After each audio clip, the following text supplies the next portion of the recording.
and welcome to another edition of Two Guys and a Chainsaw. I'm Craig. And I'm Todd. And this week's selection, Todd and I actually realized late in the week that we had not picked anything to do this week. And so as kind of a last-minute choice, I chose 1985's House, directed by Steve Miner. And starring Roger Cobb. This is from 1985, and this is another one of those movies that I have a lot of strong memories of from my childhood. I don't remember exactly when or how I saw it, but I do remember that I was pretty young. It came out in 85, so I would have been 6. And I don't know if that's when I saw it. I probably saw it when it repeated on television on HBO or something. But it was one that I thought would be kind of fun to take a look back at. Todd, had you seen this before? You know, I hadn't actually seen this before. I had seen House 2, the sequel, which was pretty funny. And I had imagined that the first one was more of a straight horror story. And in many ways it is. I had, of course, seen the poster everywhere. It seemed like every video store, I think, in America was required to have a House poster hanging up in their horror section. And of course, you know, that video cover taunted me a lot, but I never actually sat down and watched it until now. So I can see why you probably have some very fond memories of this as a kid, because it really does follow the format of some of the more interesting horror films from that era. Yeah, it's. I'll start out by saying I'm not going to say that this is a masterpiece by any stretch of the imagination. And looking at it in 2017, it's definitely dated and maybe hasn't really aged all that well. But I do think that it's just kind of a fun haunted house story, and it's a fun movie. Basically, the premise is we start out seeing this spooky old house with this spooky score while the opening credits roll up. And then the first scene is this young kid, this grocery delivery boy, comes to this house and knocks on the door, and he's looking for Mrs. Hooper, who lives there. He's delivering her groceries. The door just kind of mysteriously opens when he knocks on it, and he goes in and he hears some things upstairs, but she's not responding. So he kind of goes poking around, and eventually he finds her dead and hanging in her bedroom. Then we cut to who is going to be our main character. His name is Roger Cobb. He's a horror writer. He's played by William Catt, who I remember as the star of Greatest American Hero. I loved that show when I was a kid. And he's a horror writer, and he's doing a book signing for his book Blood Dance. And there's a whole host of interesting characters there to get their books signed. A couple of familiar character actors there. I don't have any names written down, but definitely a few familiar faces. And he's talking to his agent after the signing, and the agent is pushing him to get something new out. And what he's trying to write is a personal memoir of his experiences in Vietnam. Now, come on, Roger, you have already lost your wife over this thing. Are you going to throw your career down the toilet, too? Roger, you have to get back to your life. Frank, come on. And listen, while we're on the subject of the book, Roger, nobody wants to read about the goddamn Vietnam War anymore. They want to read a good horror story. Frank, would you listen to me for a second, all right? I know this book has been giving me a problem, but it's something I have to do. I've got to write this book. And apparently he is kind of haunted by his experiences in the war. And this is interesting because I read today that this was one of several movies that came out in the mid-'80s dealing with characters who were coming to terms with their experiences in Vietnam. I guess around 1980 was when PTSD became recognized as a diagnosis. And so a lot of people in film were kind of exploring the effects of that.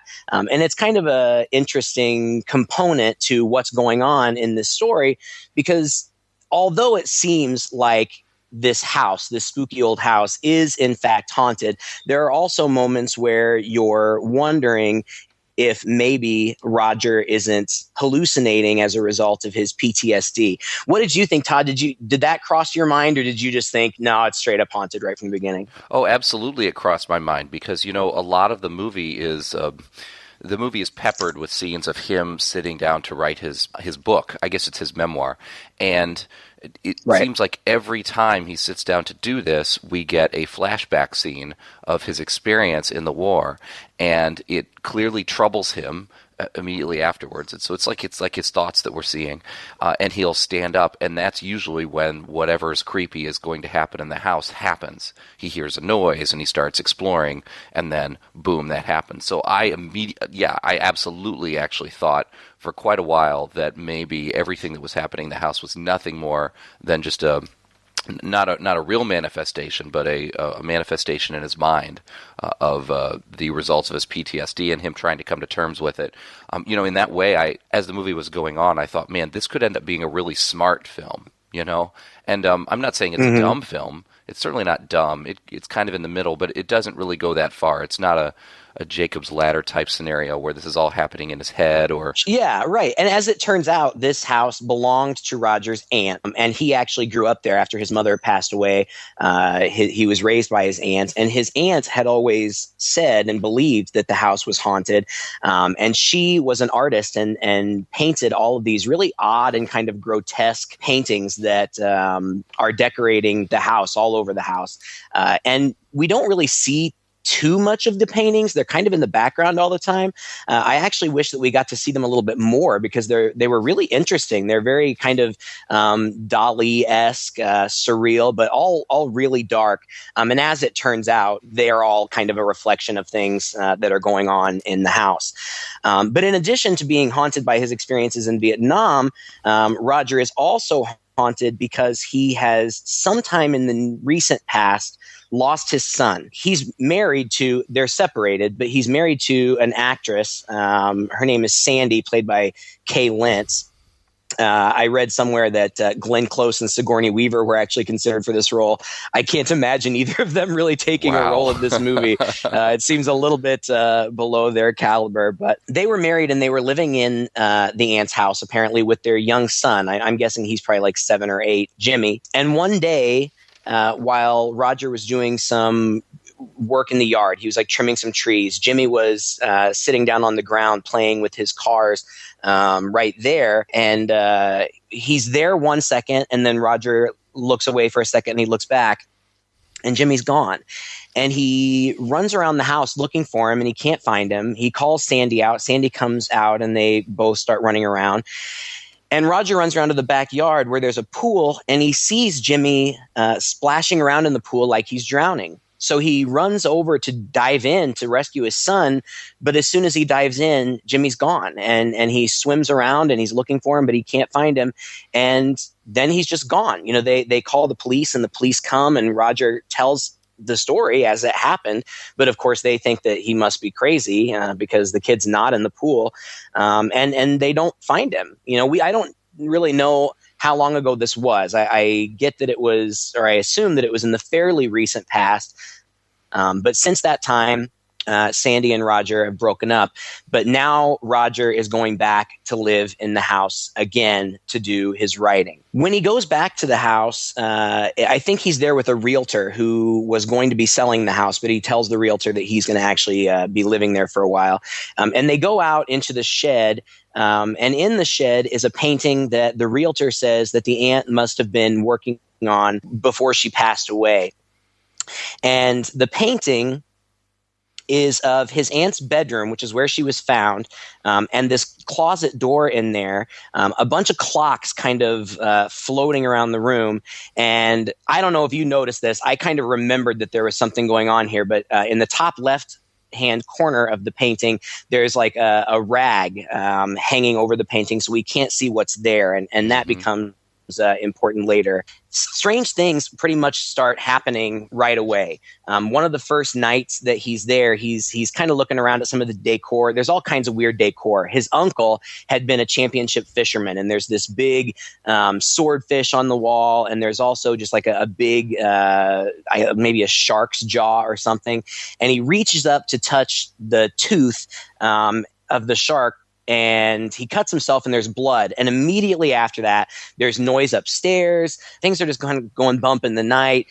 He calls out, and somebody else, he hears a woman's voice call hello. And so it leads him to his aunt's bedroom, where he sees a vision of her, seemingly alive. It won, Roger. It tricked me.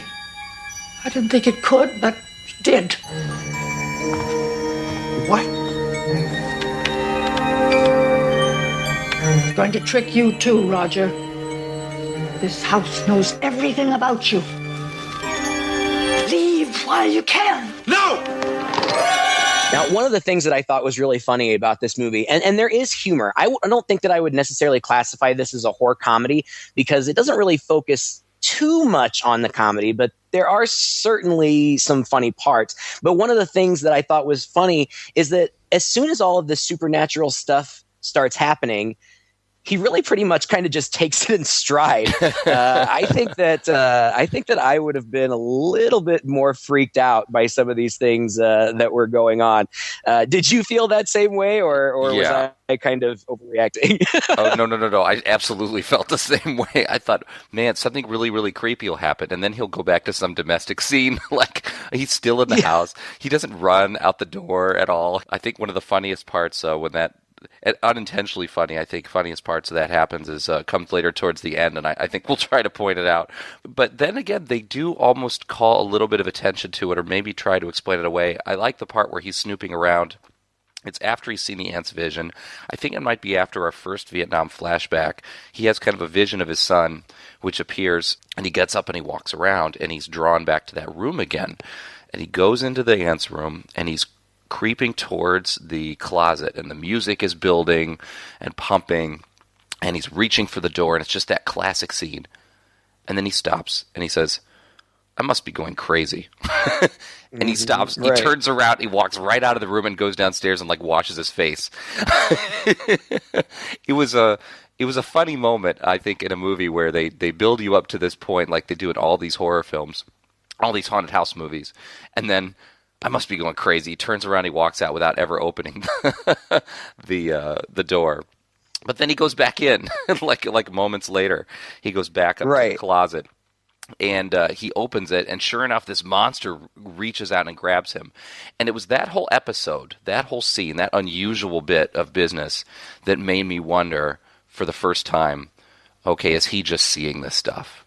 You know, he's calling attention to himself, maybe going crazy. At least he's got some of that realization. He leaves, he comes back, and when he comes back, this big monster comes out. And we don't even get a very good, clear picture of it, but it looks like there are faces in there. And I thought, oh yeah, this is a little bit like Little Shop of Horrors, the plant from Seymour with the faces that kind of appear at the end. That maybe these are the visions of the past that are haunting him, and people from the past and people from his war experience. I was kind of freezing the frame, trying to see real quick if I could recognize anything in there. And I thought, okay, maybe he is going crazy. And especially the next scene then is him setting up cameras to record this. And it's really funny. He's got like every 1980s era camera recording device you could possibly get. And a big truck pulls up to the house and opens up, and in the back, they're unloading it, and the first thing you see is Betamax. A Betamax video recorder. It's really great. He's up in that room, and he set it up almost like the trenches from a war scene. He's got these just camera after camera on a tripod, and a lot of it doesn't even make sense because it's not like these flash still cameras are on a timer or anything. I don't know how he was planning on doing this. I know. I thought the same thing. It's hilarious. It's like he's winding the cameras and things.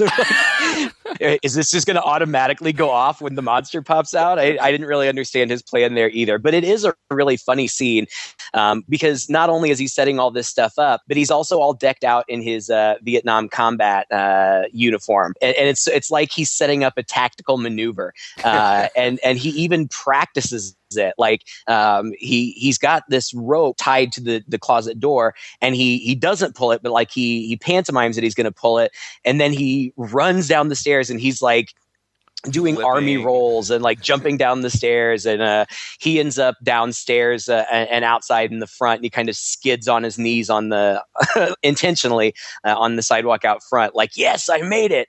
And out there is his neighbor who just says, hey, what you doing?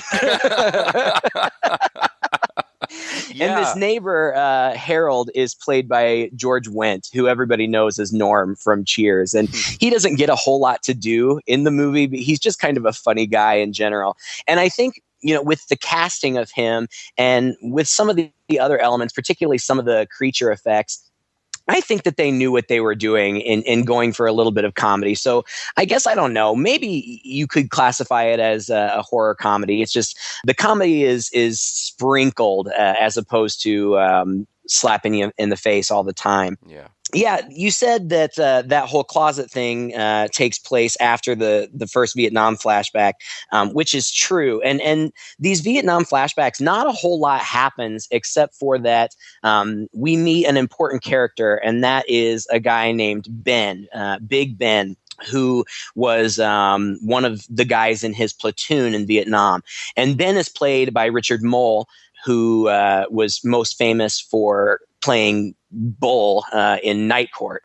Funny guy, great big tall guy, but his character is established as kind of this trigger happy, do his own thing, tough guy, and you can tell right from the beginning that there's some tension between Roger and Ben, just because Ben is such kind of a loose cannon, and that comes into play later. But those, all of those scenes, those flashbacks, I think they're shot well, and they do a good job of establishing his mindset. And you can see every time that it comes back from one of the flashbacks, and we see him sitting in front of his computer writing, that he's usually like sweating and panting. Obviously, these experiences had a major impact on him, and he probably is suffering from PTSD. And I think that can explain in part maybe why he doesn't react more to these things that he's seeing.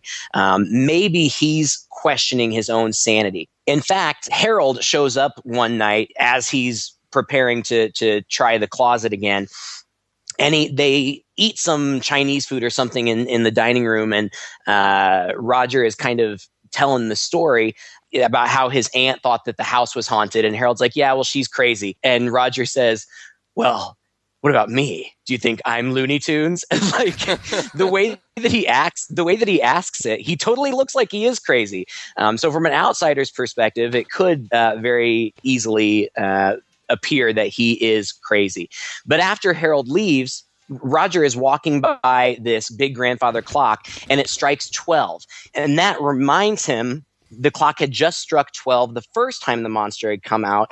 And so he goes and checks it again, and sure enough, it's there.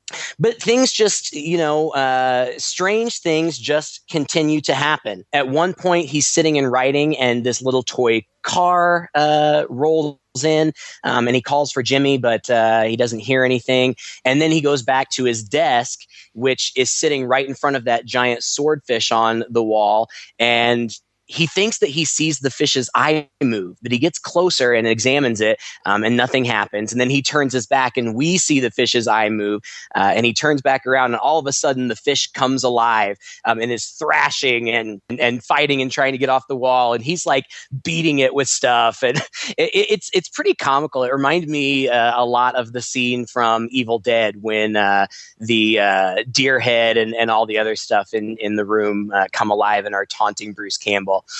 He runs outside to try to get a gun or something to shoot the fish with out of the shed, and then all of the tools in the shed animate themselves and start chasing him around, and it's just crazy stuff like this happening. He gets the tools all locked in a room upstairs, and he runs downstairs, and all of a sudden there's Sandy. The neighbor, Harold, had called Sandy saying that he was worried about Roger because he'd been acting weird.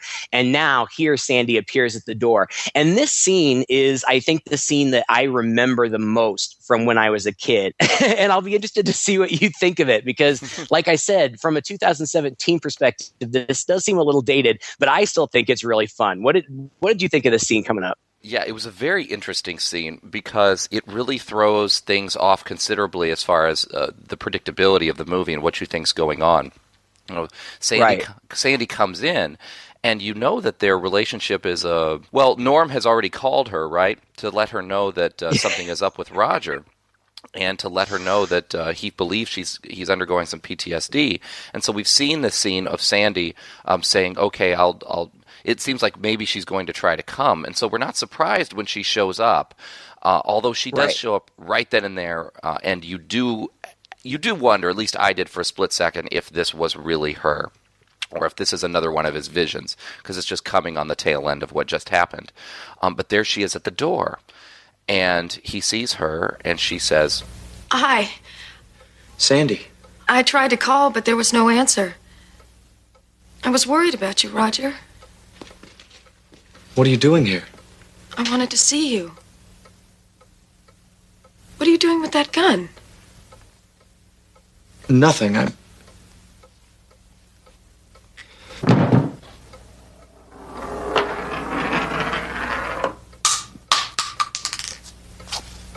Sandy.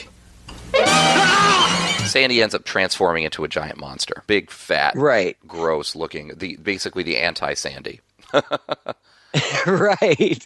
And it's funny because it's clearly somebody in a suit, like, and these creature effects and like these demons or monsters or whatever they're supposed to be, they don't look real. I mean, they're clearly something in a suit, but they're good suits. They look good. She's like this fat, blobby, gray, gross woman, demonic looking. She's got frizzy gray hair, but it's funny because she's still in the sexy purple dress that Sandy was wearing before. And so it's just funny to see this monster version of this beautiful woman, because the woman who plays Sandy is very beautiful. What did you think? Did you think that because you already talked about the first monster too. I actually thought the first monster was pretty scary. Again, You could tell that it was just something like on a track that they pushed out of the closet. But it looked pretty cool and scary. And then we get to this monster, which is clearly a suit. What did you think of all the effects? I thought a lot of the effects in this movie actually were really good for their time. This monster was probably not one of them. It was just bad in that you take something that's supposed to look supernatural. There's a problem with maybe overly personifying it, because it looked good. It looked okay up until the point where it started walking around. When it comes on the screen and it's rubbery looking, but it's got the big fangs and it's dripping and stuff like that, I'm behind it, you know? But then when it's like walking after him with the gun, it looks like a man in a suit struggling to walk in a huge outfit. Right. So that takes it away a little bit. If they had eliminated like the full body shots of them, or had limited those, it would have come across a lot better. But my mind was really just occupied with, this is the house playing tricks on him, or is this another vision that he's seeing? And then when he shoots it and it turns out that to be Sandy, at least when he goes outside, he sees her body and she's dead. I thought, oh my gosh, this movie is really going to some dark places, right? Because this is the PTSD thing, as how dangerous and unhinged people can be and unmistakably do things. And I thought, oh my gosh, he's actually shot her. The neighbor hears the commotion and he looks out the window. And his view from the window, he can't see the whole porch. All he can see is Roger standing there looking down, but not what he's looking down at. We know that he's looking down at what looks like the body of Sandy. And so the neighbor calls the police and says, firearm's been discharged. And he classifies it as a attempted suicide.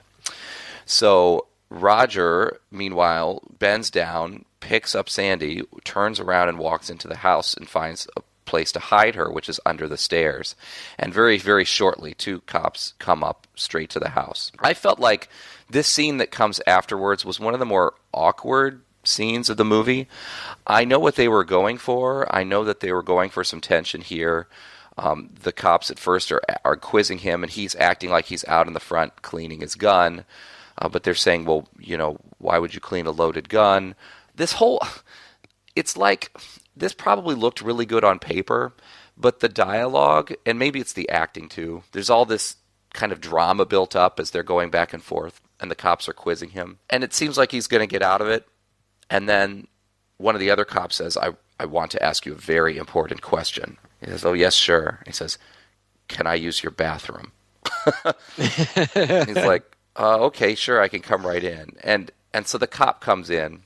As they walk down the hall, he runs to the foot of the stairs, under the stairway hiding place. I call it Harry Potter's bedroom, where he stashed the girl, and it's slightly ajar. So he runs there and he quickly shuts it as he's talking to the cop and is trying to do it in not so suspicious way. And he asks if they need anything, and then they're like, "Oh yeah, I could use some coffee." At that time, the neighbor also pops in. And so he finds himself in the kitchen making coffee for these cops, and his hands are shaking and things, and they're talking. But it's just, the whole scene is kind of clunky. They're going for this scene that we see in a lot of films where, it's a telltale heart kind of situation. That there's a body around the corner. The guy is there, and he's just trying to get the cops away. But it's kind of dumb, the excuses that they use. Like, when he was running with the gun inside and loading it, he had dropped a couple shells on the floor. And as he's loading the as he's loading the coffee into the cups for the cops, and he's taking it to them, he sees with his horror a couple shells on the floor under the table. Now, I mean, the guy's a gun owner, and he just had his gun out. The fact that there are a couple shells under the table isn't this smoking gun that something unusual is going on. But it's played like it's this big thing that he's got to try to hide, but then Norm reaches down to pick something up that he dropped, and he sees the 2 shells, and he holds up the shells. And then the cop takes the shells, and the cop says, "Why would you be cleaning a loaded gun?" or something. And he's like, "Well, I didn't know it was loaded." Like how are these shells evidence that his gun was loaded? Like, these could have just been shells that he unloaded from the gun. I mean, all of it's just a little clunky and weird. They're going for this tense scene, but I think it's just poorly written. I think you're right. And I thought this scene was clunky too. And there are a couple of scenes like in here that just seemed really kind of, I don't know, ridiculous. I mean, not that the whole thing, a haunted house, isn't kind of ridiculous, but this is one of them. And I really like the premise of this movie, and I like the story. I like the idea of him potentially having PTSD, and so maybe questioning his own sanity, and we are too, but then there's also all these really weird supernatural things going on. I really like the story, and I like the mystery of the missing son, and where is he, and are we going to find him, and all of that works really well. But it feels to me almost like it's a little bit too long. Like this would have worked better as a short film, maybe an entry in an anthology. And maybe the reason behind that is because that was what it was originally intended to be, I believe. The filmmakers had seen The Twilight Zone, the movie, and had wanted to do an anthology film of their own, but they couldn't get it up off the ground. And this was one of the ideas that they had for part of the anthology. And so I think that it may have worked better in shorter format, but there are enough fun scenes that I still enjoy the movie as a whole.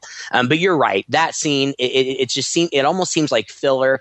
Nothing really happens.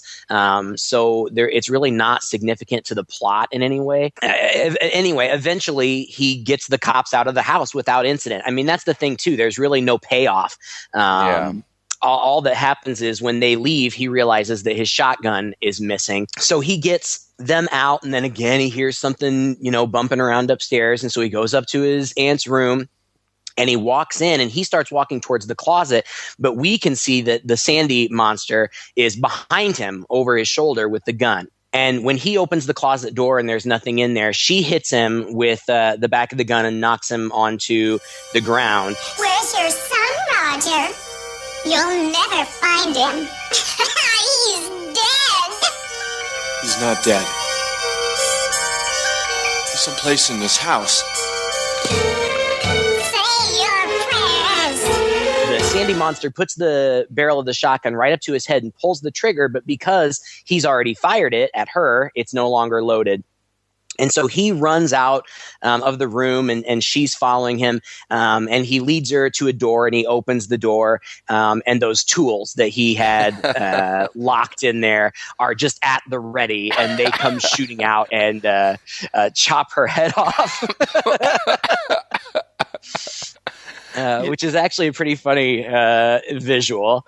And then it breaks into a music montage. It wouldn't be an 80s Which is movie hilarious. It is. It's You're No Good. I mean, my eyes were rolling at that point, but whatever. The whole thing is kind of ridiculous, quite honestly, and I think it knows it's ridiculous. Yeah. But, he's bagged up the head, separately from the body, and he's pulled both of them downstairs, and he's taken them out to the yard. And as we've seen earlier, this yard is pretty exposed to the neighborhood. I mean, there's why he's digging in the middle of the day a place to bury these bodies in the yard is a little unclear. Why, and of course, the minute he brings it out, one of the neighbors comes through. She ends up leaving through the gate, but one of the neighbors is playing around in the pool in the back. It's a woman. We don't know she's a neighbor, and at the moment I'm thinking, what is going on here? Why is there a woman in the pool? And I thought, well, this is another trick from the house or something. And she comes out, and she is drop dead gorgeous, walks towards him, almost seductively has this conversation with him, saying, oh, well, your aunt would let me swim around in the pool in the back, so I hope you don't mind that I do this. Do you look like a man who likes to play? Do you like to play? Okay. Coming on to him. But in the meantime, there's a funny bit of business where the body in the bag, the arms reaching out and trying to grab his leg. And he notices this, but of course she is busy looking at him and doesn't. And so while they're talking, he's trying to step on it and push it back in, and it's reaching for her leg, but he steps on it there and basically suggests that she go. And so she leaves and says something about maybe you can play later. Walks out the gate, and he whacks his body 4 or 5 more times with the shovel. And the next scene we see is that he's obviously chopped it up into a million pieces because there are about 15 holes all over the yard that have been filled in. It's really funny, but again, it's also so goofy because, there's so many questions, right? If you know the thing is still alive, maybe this isn't going to work. And what did you do? Did you chop this body up in full view of the rest of the yard, leaving the gate open too, so that maybe the neighbor would come over? Little bits like this, just kind of take me out of it a little bit. But anyway, later on, the dog digs up. A dog next door or whatever digs up a hand. And then there's a bit of funniness too where he's chasing the hand around. This is another one of those scenes that it's really? Yes. Yes. Because Tanya, the hot neighbor, shows up at the door, and of course she's all decked out and she looks all beautiful, and we can see her from the chest up. And she said, I came over to see if you wanted to play. And he kind of smiles okay. And then she goes, I brought my son, Robert. He loves to play.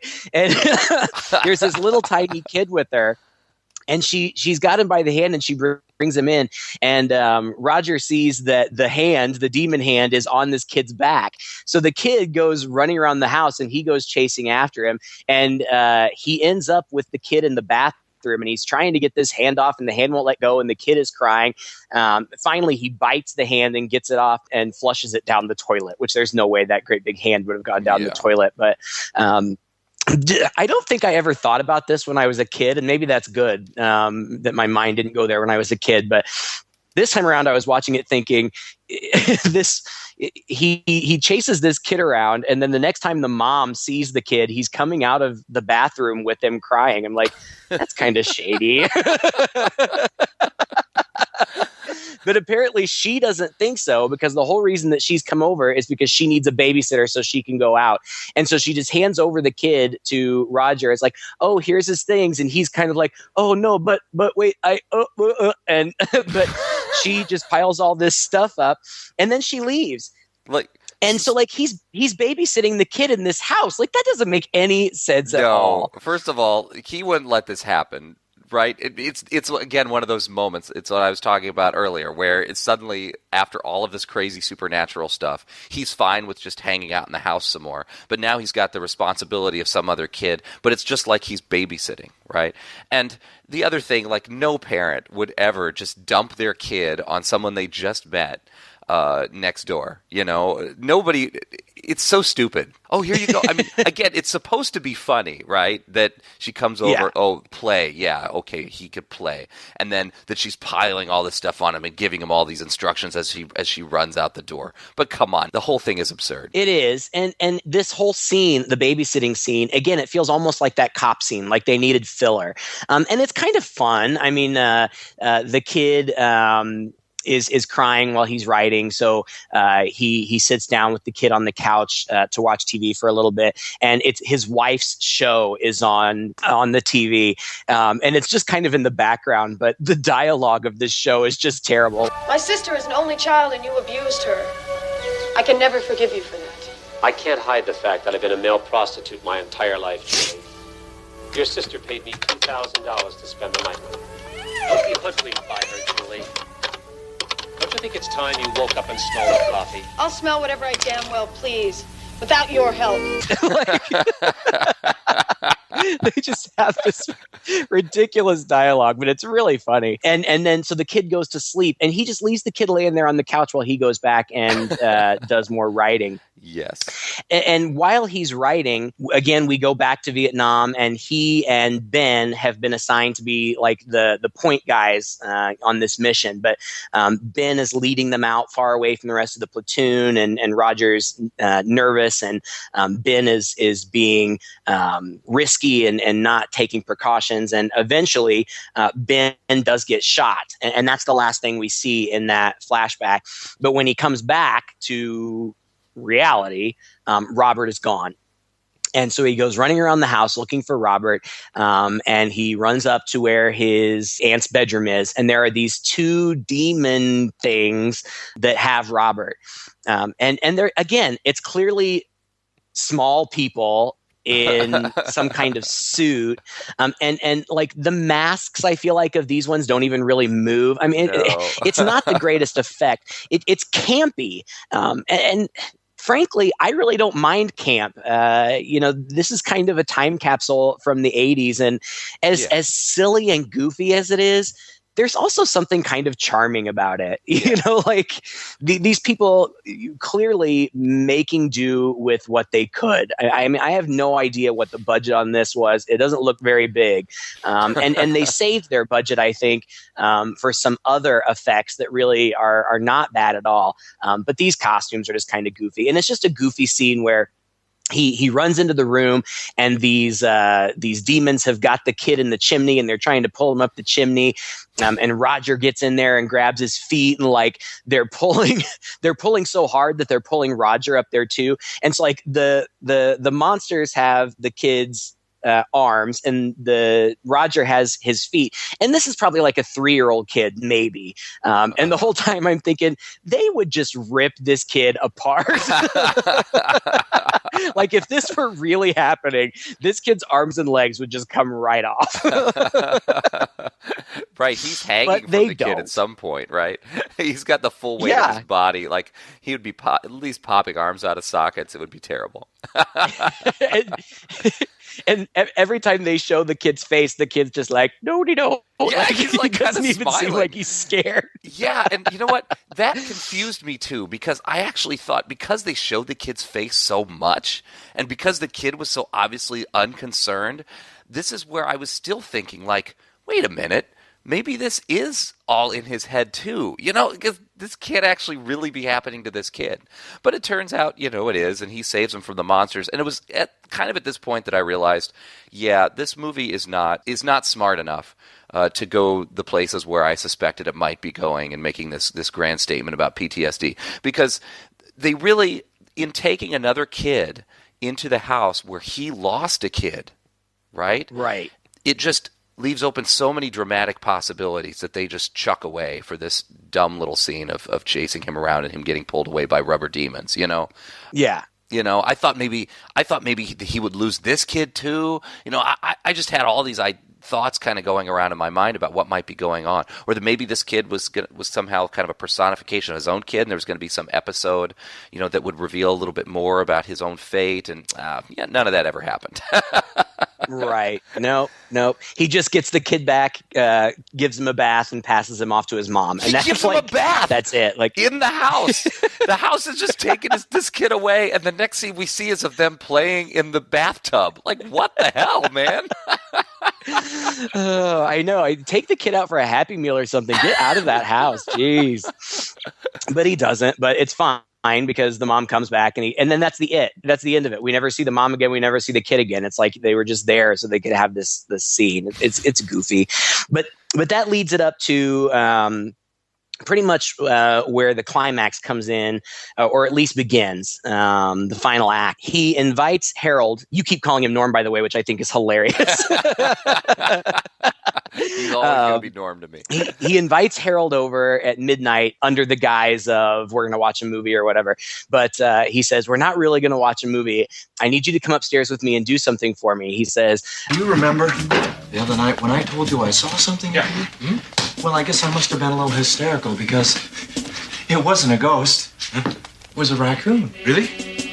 A big raccoon. About the size of a St. Bernard. Cujo the raccoon. I got him trapped right now. They're in the closet. You're not afraid of raccoon, are you? Me? No. No. What would you like me to do? I'll help. he says, at exactly 12, for timing purposes, at exactly the stroke of midnight, I'm going to open the closet, and I need you to shoot the I need you to shoot the raccoon right between the eyes with this harpoon gun. And he hands him this harpoon gun, and he's like, I have a rope tied to the harpoon so that if it doesn't die, you can hang on to it. It won't get away. Obviously, we know that he thinks the monster is going to come out, and eventually when he opens the door at the strike of midnight, that great big scary monster that we saw in the beginning comes out. And Roger's kind of grappling with it, and Harold is so horrified by what he sees that he's not doing anything, like he's frozen. And finally, Roger yells at him and gets his attention, and Harold shoots the thing with the harpoon, but then I think he drops the harpoon, and the rope from the harpoon gets tangled around his foot, and he gets pulled into the closet, which then turns into the jungle of Vietnam. And he's walking around in there, and he finds Ben, who has just been shot. So it's kind of like one of his flashbacks, but it's happening in real time. Like the house is doing this, I guess. And Ben has been shot several times, and he says to Roger, finish me off. I'm going to die. Finish me off. And Roger acts like he's going to cut his throat. But he says, at the end, he says, I can't do it. And he can't. He says, I'm going to go get help. And he runs off. And as soon as he's off scene, he turns around and looks back. And all of these Vietnamese soldiers are dragging dragging Ben back into the jungle. And Ben says something like, I'll get you for this. Roger just goes running, and he ends up back in his house, coming through the closet. And Harold is still there, and he is drunk himself. Yeah, Harold is still there. And you earlier said that Harold doesn't really have a lot to do in this movie. To me, I feel like Harold is the glue that holds this movie together. His character is so... Well, first of all, the acting is pretty top-notch. I mean, and it would have to be able to pull this guy off. Because he's, on the one hand... He's very concerned about Roger. He's also a big fan, by the way. I think earlier on in the movie, when he met him, I mean, we get the sense over and over again that he is a very famous novelist. Yeah. But he's super concerned about him. He's doing what he can, but he's also kind of trying to give Roger the benefit of the doubt, I think. I mean, he's trying to be as much of a friend as he knows he can try to be.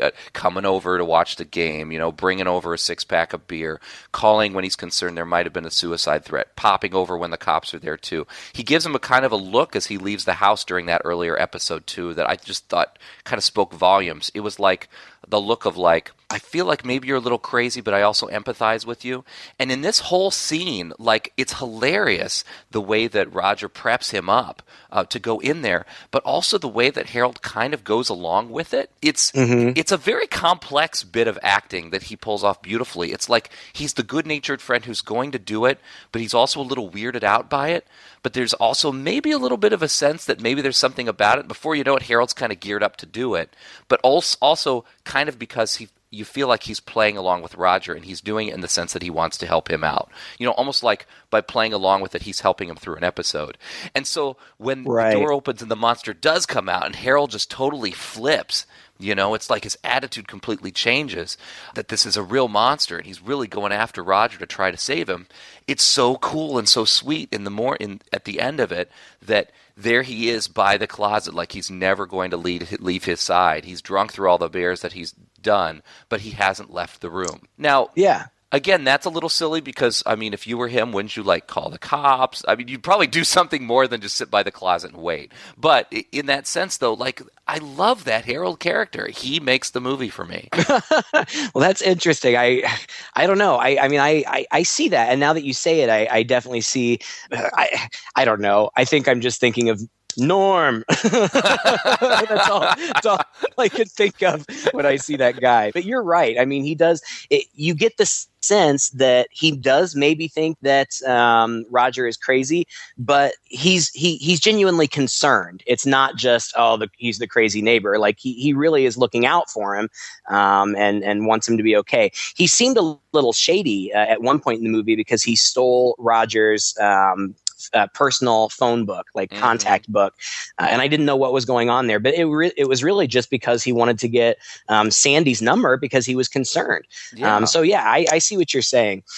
He's a good guy. But then again, here's another point in this movie where I figured, okay, well, he's going to enlist Harold's help and the two of them are going to go after the house together. But it's like, no, okay, see you later, Harold. And he says goodbye, and Roger kind of faces the end of it alone. Yeah. And I think that I prefer it that way because I think that this really, even though the house really is haunted, it comes down to Roger defeating his own personal demons. Somehow, Roger figures out that these paintings in the house maybe hold some kind of clues as to what is going on in the house. And for whatever reason, he goes out back to the shed where we had seen that painting before of the closet door and the clocks. And there was that rag hanging over the upper left-hand corner. And he takes the rag off and he sees that in that top corner is the medicine cabinet, which we've seen him at the medicine cabinet many times throughout the movie. Nothing bizarre has been going on there. But the kid, Jimmy, is in the reflection of the mirror in the medicine cabinet, like screaming, like he's trapped in there. So Roger goes up to the medicine cabinet. He opens the door. Nothing's in there. But then he picks up a stool and throws it through the mirror. And there's just this blackness, just like an abyss out there. And he throws something out to see if he can hear it land, and he doesn't hear anything. Eventually, he's kind of leaning up through there. He calls out Jimmy's name, and then this tentacle grabs him, and then these demon arms grab him, and he's like struggling with them, and he gets a straight razor, and he slashes at the arms and things, and so they go away. And he goes and gets some rope, and having been in the army, I guess he knows how to do this kind of stuff. He rigs himself up so he can lower himself down into this abyss, whatever it is, because he thinks that that's where Jimmy is. And as he's lowering himself down, there's a total Evil Dead moment where there's like this flying skeleton type demon that is pestering him, and then it's funny. It reminded me so much of Evil Dead when the demon grabs the gun from him and shoots at him and doesn't hit him but hits the rope, so he goes falling down. And he ends up back in Vietnam in the jungle. And he finds Jimmy. Jimmy is in a cage. And Jimmy says, "We have to go. He'll be back soon." And so he grabs Jimmy and they run out. And they get back out, right? Yeah. Again, this is a point at which, you're asking yourself, well, what happened to Ben, his army buddy? And it feels like he's reliving another flashback because he's in Vietnam. Of course, everything's melding together. And I thought, Ben, probably the reason Ben was, dragged away, and maybe Ben didn't end up dying. Maybe Ben was kept as a POW. And so when you see the kid in the cage, I thought, this is like he's projecting, like he couldn't save Ben. He also couldn't save his son. So the two are kind of getting mixed together in this vision of his. And so he's found him in this cage in the jungle, like a POW. And he pulls his son out. It's like, well, if he couldn't save Ben, at least he could save his son. What, soldiers come out and start shooting at him, or maybe they're demon soldiers or something come out and start shooting at him. He dives into the water with the kid because he had fallen into the water. So he dives back into the water with the kid, and when he comes out, he is in the pool in the back of the house, and there is his son with him. And at that point, my jaw just kind of hit the floor a little bit. I thought, okay, so his son really was trapped in the house this whole time. That's where the movie is going. And again, like I said, I mean, it's fine. It's a nice little thing, but I lost a little bit of respect, for the themes and the thematic buildup that we were getting with. It's just a supernatural story about how this kid was taken by the house and this guy got it back. But then what does he do? He takes the freaking kid back into the house. He's in the backyard, right? He can bypass the house, but he takes him back in. Run away and never look back, right? Oh my gosh. Yeah, I mean, it's goofy, but I see what you're saying about, you kind of wanted this payoff. I kind of feel like we do get a kind of payoff, because when they get back in the house, they are confronted by Ben, who is now kind of like evil, dead, zombie, demon And awesome. Ben. Yeah, he looks great. Good makeup. I mean, if you watch closely when he talks, you can clearly see the actor's mouth moving underneath the mask, but big deal. Who cares? The kid is just standing there like holding his hand, and he's like, just get out of the house. And the kid just takes off. And like, that's kind of the last we see of him. He sends him on his own. And it ends up, yeah, on his own. And so it ends up being this showdown between Ben and Roger. And it's as though Ben wants his revenge for Roger not finishing him off and instead leaving him as a POW or to be tortured or whatever may have happened to him. And it's basically just kind of a slow chase through the house. Roger ends up on the roof at some point, but then he ends up back in the house. And zombie Ben is chasing him around. And he opens these Roger opens these big double doors, and they open out onto this giant cliff, which we had never seen before, and is clearly supernatural because they don't live by the sea. But he falls out, but he's able to catch himself, so he's just hanging by his fingers.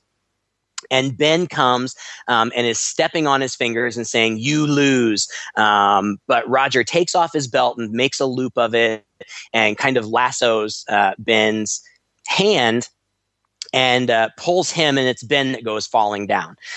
Roger pulls himself back up, and we kind of think that this is the end of things, but then he turns a corner, or I think he hears Jimmy, and he goes looking for him, and he turns a corner, and there's Ben again, and he's holding Jimmy up in the air with a knife to his throat. A few years ago, you had a chance to kill me.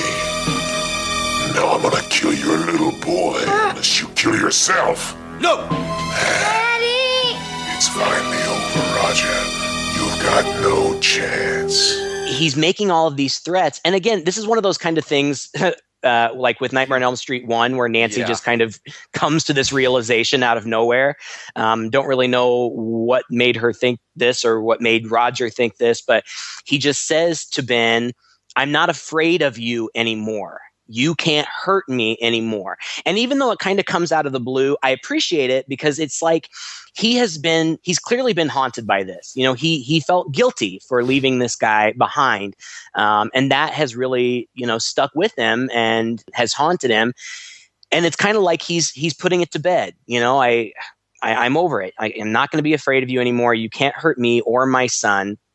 And so he kind of just takes Jimmy from him and pulls a grenade off of Ben's belt and shoves it up into his body cavity and shuts the door behind him. And Ben explodes. And the house is on fire. The whole second story of the house is on fire. And of course, the wife, Sandy, pulls up in a cab, and Harold, the neighbor, comes out, and they're looking at this house burning. And then Roger and Jimmy come out the front door. Roger's holding Jimmy, and Jimmy sees his mom, and he says, "Mom," and he gets down and runs to the mom, and they have their reunion. And it just kind of ends on a frozen shot of Roger standing in front of the house, just kind of smiling. And, it's not the most exciting ending, but yeah, I mean, it's not the most exciting. And, it leaves some questions unanswered. Like, is he going to be okay now? Are they going to be a family again? Whatever. But I do kind of like the idea that he is now free of these demons that had been haunting him. And hopefully now that he can move forward and regain the success that he clearly had in the beginning. Yeah. What did you think overall? Did you enjoy the movie? I enjoyed it. I really did. I enjoyed watching it. It's certainly not a bad film at all. It's not a great film, like you said, and it's again, like I said, it's a little disappointing. It actually reminded me tonally. in a sense, of Poltergeist, in that, normally with a haunted house story, there's a ghost there with an agenda. And it's all about finding out that agenda and appeasing the ghost in order to exercise it. But this movie was more like this house, just for reasons we never know, has some kind of spirit about it that is going to, I guess, terrorize the people who are living there in the best way that it can. But it's not just doing it, supernaturally, but it's actually taking, like in this case, it actually took a kid. And in a way, it's a little bit like Poltergeist in that that this house, is just imbued with these qualities and has that ability to do that and to get under its inhabitant's skin and then actually do physical things like take children away, right, into like supernatural realm kind of thing that they dive in and out of. So in that regard, I kind of enjoyed it in that way. It's pretty goofy, but then again, Fred Dekker was involved in this movie. He came up with the story. It's got his stamp all over it, even though he wasn't the screenwriter or anything. But it very much feels like Monster Squad in a way. It feels like Night of the Creeps, tonally, as far as the humor mixed in there, some of the awkwardness mixed in there. It even seems like the budget, and the effects are very similar across the films. It almost feels like the same movie made by similar movie made by the same filmmakers, even though it's not.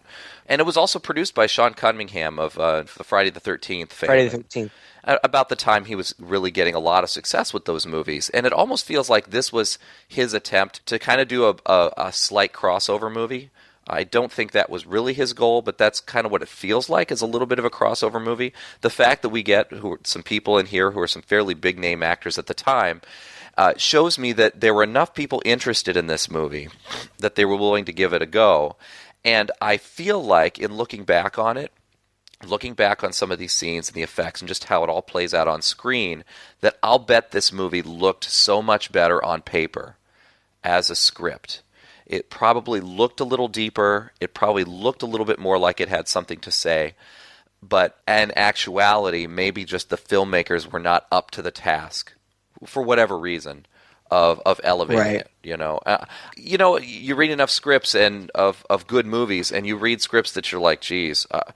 Butch Cassidy and the Sundance Kid is one. To go off on a little bit of a tangent, I read the script for Butch Cassidy and the Sundance Kid, and that movie was fantastic. It's a fantastic movie. But if you read the script, you would never imagine a great movie could be made from this.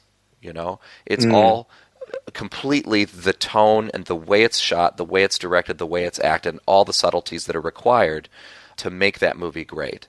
This, I feel like maybe the script was really good, or at least read really good, but it just couldn't quite get pulled off. I just feel like there's a really good movie buried under here somewhere, but it kind of falls short of it. Does that make sense? It does. Yeah, it does. It's not a great movie, but I still really like it for whatever reason. And it may just be because I remember it from when I was a kid, and that always helps. But I think another reason that I like it is just because it's fun, it's light, you don't have to think too much, and it's firmly entrenched in the 80s, and I'm just so nostalgic for the 80s. It was just such a simpler time. Yeah. It was simpler because we were kids and we didn't have to worry about anything. Right, exactly. And like you said, it does have Fred Dekker all over it. If you were a parent whose younger kid was interested in horror or liked horror, I think that this is light enough that a kid who likes horror would not be traumatized by this movie. I remember watching it and liking it when I was a kid. And so maybe that's part of what I like about it too. Yeah. You mentioned there was a sequel. I freaking love that sequel. It is so great. Goofy. It is great. It's way goofier than this one, but I love it. And then there's a 3 and 4 too, but I'm pretty sure that 3 and 4 were just independent movies that they slapped the house name on for name recognition. I don't think that any of the original people were involved. The same guy who wrote House, this one, wrote House 2, and the stories are very similar. But it goes bigger, and it's even more fun. So if you're a fan of House and haven't seen House 2, I highly recommend it. Well, and I think that pulls up something that maybe bothers me so much about this movie, and that is, House 2 really goes for the comedy. And I feel like, now it's been a while since I've seen it, and I think we're going to have to do it. But as I remember, it really works. Yeah, and it's just good and it's funny. And I remember renting that with my dad, and we both just really liked it. But this movie, maybe it's because it doesn't go full out goofy. It's dealing with a very serious subject, PTSD here. And to be fair, to be completely honest, it's treating it kind of lightly. At least lighter than a filmmaker would now, tackle that subject. The fact that it pops in and out when it's convenient to the plot, his PTSD. Otherwise, he's a normal person. And the fact that we're not terribly... There's not a concern laid out for us in the film that this guy suffering from PTSD who's running around with guns and thinks that the house is haunted is a danger to himself and to others, and is coming unhinged. That thread should exist in this movie, and it really doesn't. There's a concerned neighbor, so they're going in that direction, but again, they fall short of really treating the subject with the seriousness that it would just naturally warrant. That may be where this movie is a little off for me tonally. And, it really does reflect, too, our feelings about PTSD when it first kind of came on the scene in the 80s. It was first posited that if you have PTSD, the best way to work through it is to try to go back through and relive those circumstances so you can somehow, I guess, come to terms with it better or realize that even though it happened in the past, you're not experiencing it now, and so you could kind of make that distinction. I don't know, but it's since turned out that is absolutely the worst thing you can do. For a person who's suffered any kind of trauma is to make them try to live through it and remember what happened. Trying their best to forget what happened, and that is the best for your health. This movie seems to be making this kind of overarching statement that the way that he's able to deal with his trauma is by working through it. So in that way too, it's a little outdated as well. Yeah, I agree, and it's clearly dated in many other ways too. But we neglected to mention, and we can't leave this without mentioning it, the V-neck sweater with no shirt. That he wears through a good deal of this movie. I don't even remember that being fashion at the time. Do you? No, but it sure was sexy. My gosh. All right, folks. Thanks for hanging in there with us. If you enjoyed this episode, you can find lots of our back episodes on iTunes and Stitcher. We're on Facebook. We love to hear from you on Facebook. We love to hear movies that you would like for us to talk about. So leave us a comment. Join the conversation. Until next time, I'm Craig. And I'm Todd. With Two Guys and a Chainsaw.